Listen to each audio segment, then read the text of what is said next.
Welcome to the Baitmn Weekly Fishing Report. Most are reporting you have to go north of M55 to find any ice over 6 inches. Many are reporting the ice conditions are the best they've been in a while, and you're freezing at night and the ice has got pretty hard. You just got to be careful around the shoreline. It's breaking away.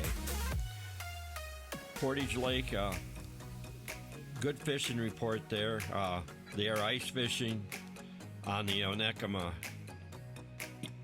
end of the lake, the east end, and they are boat fishing on the west end using the access site off of Portage Lake.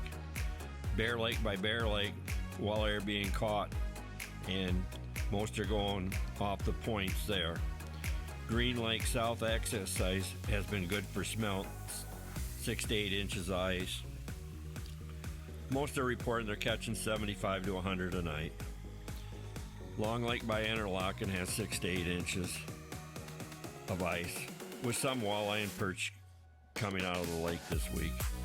Cedar Head, Spider Lake, Arbutus by Traverse City has been producing good crappie the last couple weeks with 6 to 8 inches of ice. Skigamog has been good for perch with 5 to 7 inches of good hard ice, they report. Otsego Lake, gills, perch, pike, and walleye have started biting, with an occasional sturgeon being caught.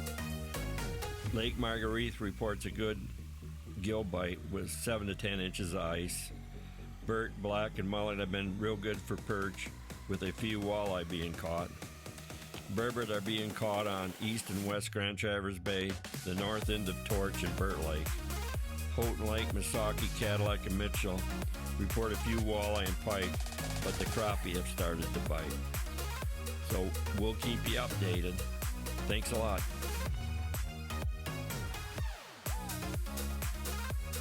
On the Burbot, on the east and west Grand Traverse Bay and the north end of Torch, they're using boats, and they're vertical jigging anywhere. You got to find the rocks, and anywhere from 60 to 100 feet. And Burt Lake, they're fishing on the ice. Just wanted to give an update on that.